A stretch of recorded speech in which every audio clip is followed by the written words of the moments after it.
नमस्कार जी। नमस्कार सर जी। क्या नाम है बहन जी आपका? मंजू शर्मा। बहन जी आप कहाँ के रहने वाले हैं? मैं दिल्ली की रहने वाली हूँ।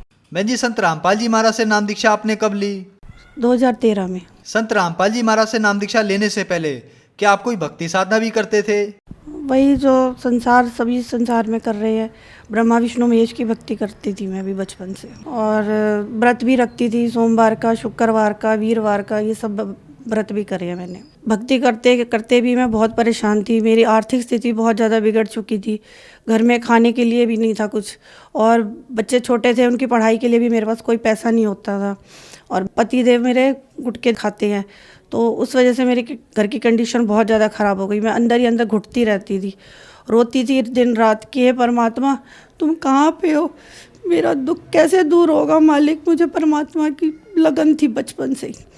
मैं एक दिन खाना बना रही थी, दोपहर का टाइम था, तो मेरे नाक से ब्लड आया। वो ब्लड मेरे 5 घंटे नाक से गया। हमने सोचा नक्सीर है, हमने कोई डॉक्टर वगैरह को उस टाइम दिखाया नहीं, मगर उस टाइम मेरी किडनियों पे शायद इसका अटैक पड़ गया। डॉक्टर यही बोल रहे हैं कि जो नक्सीर फटी है, तुम्हारी दिमाग की नस फट गई थी, तो जिससे मेरे नाक से ब्लड आया। तो मेरी कंडीशन उसके बाद में डाउन होती चली गई, तो मैं पागल वाली हरकत करने लग गई थी। तो मेरी मम्मी बोली मेरी बेटी मर जाएगी, इसको मेरे घर पे छोड़ा। तो मेरे पति देव मेरी मम्मी के घर मुझे छोड़ा, और सारी जो भी रिपोर्टें थी वो दे आए। तो वहाँ जाकर भी मैंने मुझे ये नहीं मालूम था मैं भाई के सामने क्या कर रही हूँ क्या नहीं कर रही। तो मेरी मम्मी मुझे उठाकर हॉस्पिटल ले गई। डॉक्टर ने रिपोर्टें देखी तो वो बोला कि इनकी दोनों किडनियाँ ख़राब है, इनका तो डायलिसिस होगा। तो मेरे पास डायलिसिस का कोई फैसिलिटी नहीं है, तो इनको जहाँ डायलिसिस हो वहाँ ले जाओ। तो मम्मी बोली कि आप ही देख लो, मैं तो अभी इसको दिल्ली से बुलाया है बेटी को अपनी। तो मेरे अंदर उस टाइम ब्लड भी 4 पॉइंट था, तो मेरे पापा ने किसी तरह पैसे का इंतज़ाम करके मुझे ब्लड चढ़वाया। थोड़ी सी कंडीशन सही हुई, मुझे एम्बुलेंस में डाल के दिल्ली हॉस्पिटल ले आए। वहाँ आए, वहाँ डॉक्टरों ने देखा तो वो बोले इसको तुरंत डायलिसिस पे लेना पड़ेगा। तो उन्होंने मेरा गले से डायलिसिस शुरू कर दिया। 6 महीने तक तो हम कैश डायलिसिस करवाते रहे, जिससे हमारे घर की कंडीशन बहुत ज़्यादा ख़राब हो गई कि हमारे को जहर खाने के लिए भी पैसा नहीं होता था। जो मेरे जेठ थे उन्होंने किसी तरह करा कर मेरा डायलिसिस 6 महीने तक करवाया। फिर आखिरी में आकर वो यूँ कहने लगे भाई अब हमारे बस की नहीं है, तेरी बीवी का तो बहुत लंबा इलाज हो गया है, हमारे बस की नहीं है, हम कब तक करेंगे, हमारे भी बच्चे हैं। मैं रोती थी अंदर ही अंदर कि हे परमात्मा मुझे इससे अच्छा तो मौत दे दे, कि मैं कैसे ज़िंदगी जीऊँगी। ऐसे तो दूसरों की बातें भी सुननी पड़ती हैं और अपने बच्चों को भी भूखा देख रही हूँ मैं रोती थी अंदर ही अंदर, मगर मेरे पास कोई रास्ता नज़र नहीं आ रहा था मुझे। फिर डॉक्टर ने कहा कि अगर आप अपने मरीज को बचाना चाहते हो तो इसका ट्रांसप्लांट कराओ, यानी कि किडनी को अपनी बदलवाओ। किडनी देने के लिए मेरी मम्मी तो तैयार हो गई थी, हमने अपोलो के अंदर भी दिखा लिया था। तो मम्मी के टेस्ट होने थे और मेरे भी टेस्ट होने थे, तो 6 लाख रुपया भी चाहिए था। तो डॉक्टरों से जब हमने बात करी तो वो बोले कि जो हम किडनी लगाएंगे उसकी भी कोई गारंटी नहीं लेंगे हम, ना तो मेरे पास पैसा था ना वो डॉक्टर गारंटी ले रहे थे। तो मैं क्या करती, मैंने यही सोचा, मैंने कहा मुझे ट्रांसप्लांट नहीं कराना, जितने दिन भगवान जिंदा रखेगा मैं ऐसे ही रहूँगी, मुझे ट्रांसप्लांट नहीं कराना। ना तो मेरे पास पैसा है और ना ही मैं किसी दूसरे बंदे को अपनी किडनी लेके उसको बर्बाद करना चाहती हूँ। मैंने मना कर दिया, मैं कहा मैं ट्रांसप्लांट नहीं कराऊंगी, तो मैं ऐसे ही ज़िंदा रहूँगी जब तक रहूँगी। आर्थिक स्थिति मेरी इतनी ख़राब हो गई थी, यही श्राद्ध भी करते थे हम, कभी कभी कहते थे हमारे पितर नाराज़ हो गए हमसे, कभी कहते थे हम देवता हमारे नाराज़ हो गए, कभी हमारे देव रुष्ट हो गए। और मैंने जब इसी बीमारी के अंदर मैंने महामृत्युंजय का जाप भी करा कि मुझे मृत्यु ना हो। 1-1 घंटा हालत नहीं होती थी मेरी, मगर मैं फिर भी अभिषेक करके आती थी शिवलिंग का और महामृत्युंजय का जाप करके आती थी, मगर मेरी स्थिति में कोई आराम नहीं आया किसी तरह का भी। तो मैं क्या करती, मैं अंदर ही अंदर घुटती रहती। हम दोनों मियाँ बीवी एक दिन तो ये सोच रहे थे कि है ना जहर लाकर बच्चों को खाने में डाल के दे दूँ और फिर बाद में खुद खा के मर जाऊँ। ऐसी स्थिति हो गई थी मेरी। ये साधना करते करते हमारी स्थिति ऐसी हो गई थी कि 1-1 किलो आटा लाकर खाते थे, और जबकि पहले मेरे घर पर 1-1 बोरी चीनी की पड़ी रहती थी और मैं 10-10 रुपए की चीनी लाने के लिए भी मोहताज हो गई थी। मेरे घर में 10 रुपए नहीं होते थे कि मैं कहाँ से बच्चों को खिलाऊं। अपना दुख तो सहन कर लिया जाता मगर बच्चों को भूखा नहीं देखा जाता। बहन जी, आपने बताया कि आप देवी देवताओं की पूजा करती थी, उनसे आपको कोई लाभ नहीं हुआ, तो फिर संत रामपाल जी महाराज के बारे में जानकारी आपको कहाँ से मिली? मैं बहुत ज़्यादा परेशान हो गई थी, ओझाओं के पास भी गई थी, तांत्रिक के पास भी जाती थी और मेरी मम्मी ही मुझे लेकर जाती थी कि चल किसी तरह ये बच जाए। तो मेरी मम्मी ने मेरी जन्म पत्री भी एक पंडित को दिखाई थी, तो उसने मुझे बोला था कि ये 38 साल की उम्र में ख़त्म हो जाएगी, अगर जी तो ये लंबी जिएगी, नहीं तो इसकी 38 साल में तो मौत इसकी पक्की है। तो उस बीच में मेरी भाभी हिसार में रहती हैं, उन्होंने मुझे संत रामपाल जी महाराज के बारे में बताया। उन्होंने मुझे बोला कि दीदी आप यहाँ आ जाओ, परमात्मा आए हुए हैं, वो आपको ठीक कर देंगे, संत रामपाल जी महाराज। तो मैंने कहा नहीं भाभी, मैं तो सब कुछ करके देख लिया, मुझे कहीं से कोई आराम नहीं आया, और कौन संत है जो मुझे ठीक कर देंगे, ऐसा नहीं हो सकता। जो भगवान नहीं मुझे ठीक कर सके तो वो संत क्या ठीक कर देंगे मुझे। कहती नहीं भाभी दीदी आप एक बार आ जाओ। तो मैंने कई बार उनको मना करा, फिर मैंने कहा मरना तो है ही है, चल एक बार जाके वहाँ भी देख लेती हूँ। मैं अपने छोटे 2 बच्चे साथ लेकर, मुझे घर वालों ने सबने मना भी करा कि तेरी हालत नहीं है ऐसी कि तू जा सके, ना मेरे पास पैसा था उस टाइम में। संत रामपाल जी महाराज जी ने कहाँ से मुझे किराए के पैसे दिए मुझे नहीं मालूम, इंतजाम पैसों का भी हो गया, लेकिन फिर मैंने कहा चलो एक बार जाकर देख लेते हैं, क्या पता कुछ आराम आ जाए जब वो इतना बोल रही हैं। तो मैं उनके घर पे गई, वो मुझे वहाँ से लेकर अपनी गाड़ी में गुरुजी के पास लेकर गए, संत रामपाल जी महाराज के पास। जाकर मैंने नाम लिया। बहन जी, हमने सुना है कि संत रामपाल जी महाराज से नाम दीक्षा लेने के बाद श्रद्धालु को बहुत सारे लाभ प्राप्त होते हैं, तो क्या आपको भी लाभ प्राप्त हुए संत रामपाल जी महाराज से नाम दीक्षा लेने के बाद?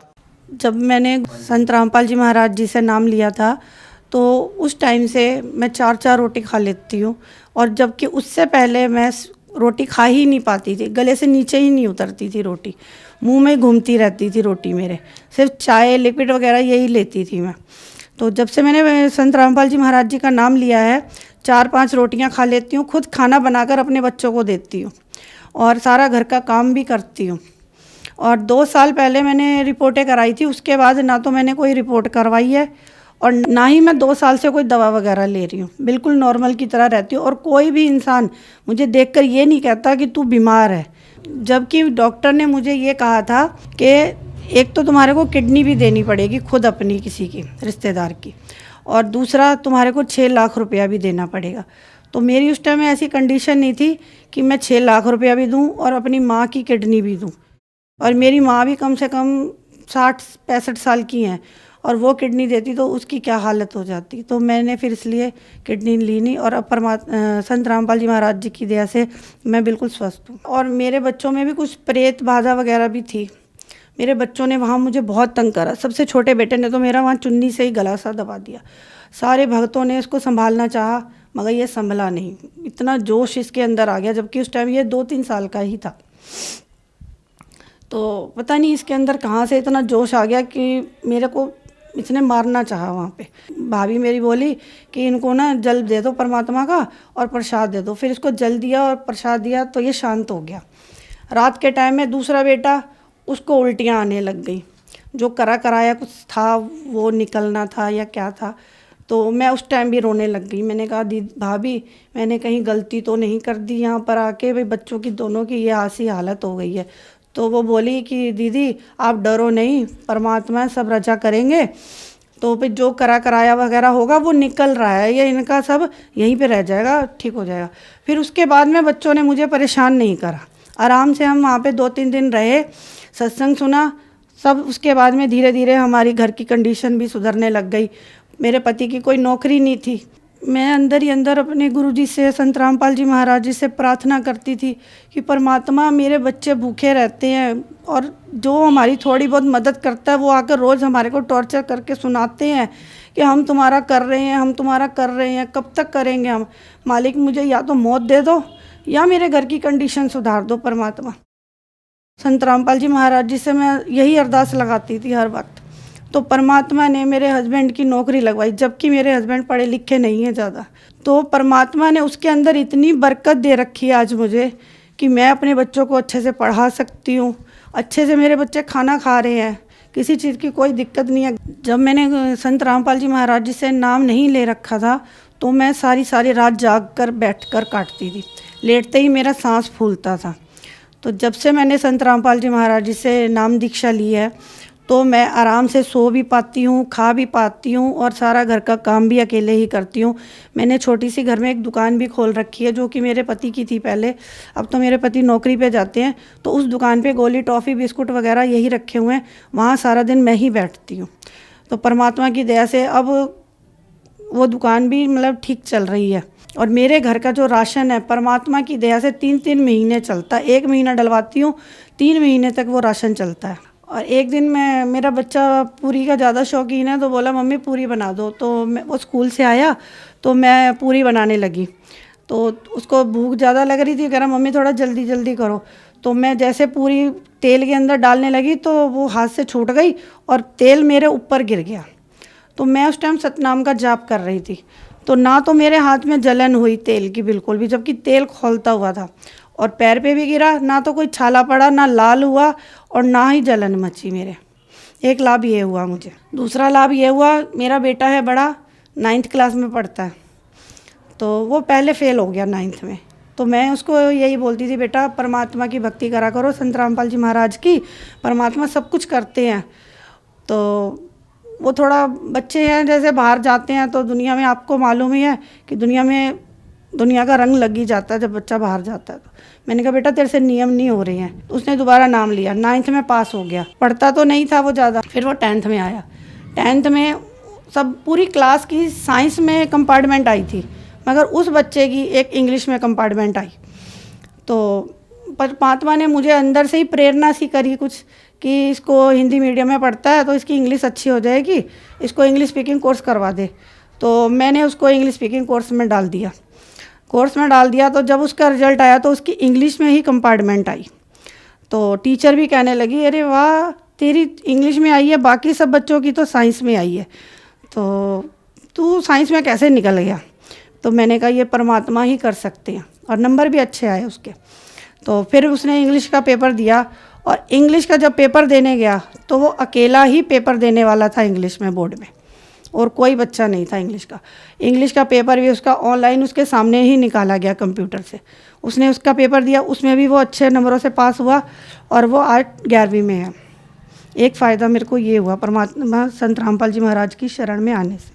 मेरे बच्चे अच्छे हैं, मेरे तीनों बच्चों ने नाम ले रखा है, मैंने नाम ले रखा है। संत रामपाल जी महाराज जी की दया से मैं बिल्कुल स्वस्थ हूँ। बहन जी, संत रामपाल जी महाराज से नाम दीक्षा लेने के बाद आपको बहुत सारे लाभ प्राप्त हुए, तो जो समाज आज आपको देख रहा है और वो भी किसी न किसी बीमारी से ग्रस्त है, तो क्या वो भी संत रामपाल जी महाराज से नाम दीक्षा लेने के बाद ठीक हो सकते हैं? जी हाँ, ये तत्वदर्शी संत रामपाल जी महाराज पूर्ण परमात्मा के अवतार हैं, जो इस वक्त धरती पर आए हुए हैं। वो सब कुछ कर सकते हैं, जिंदे मरे हुए को जिंदा भी कर सकते हैं, और रोग भी हमारे दूर कर सकते हैं, हमारी आर्थिक स्थिति भी ठीक कर सकते हैं। यही पूर्ण परमात्मा है हमारे, जो भी इनकी शरण में आएगा वो जरूर ठीक होगा। बहन जी, संत रामपाल जी महाराज से नाम दीक्षा कैसे ले सकते हैं?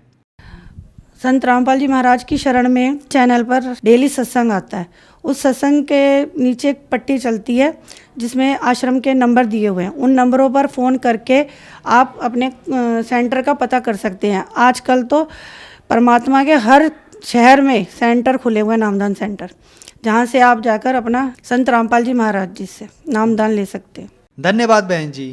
सत साहिब।